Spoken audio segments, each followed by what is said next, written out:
Hormatly prezidentiň degişi buyrugy esasynda özara hormat goýmak, hemem özara kömek bermek ýürürlerinden uralyp, Türkmenistan dostlugyň hemem hoşniýetli goňşulygyň nişan hökmünde Russiýa Federatsiýasynyň Astrahan welaýatyna ansanperwer ýüküni uratdy.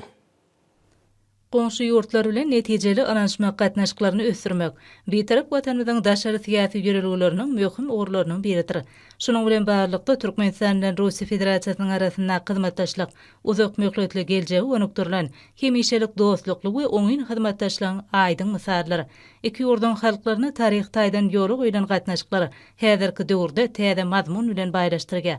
Russiýa Federatsiýasynyň iri sebitleri bilen netijeli hyzmatdaşlyk döwletleri gatnaşyklarynyň aýrylmaz bölegidir.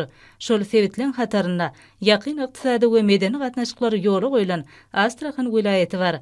Bu sebitde Türkmenistanyň öndürilen önüm bilen iýerilmegi, ýakyn goňşuýyňa doganlyk kömegini bermekde hoşniýetli erkiň nobatdaky ýüze çykmasydyr. Munyň özi şol wagtda arkada prezidentimiziň insanperwerlik görelgelerini ıgrarlygyny suwd edýär.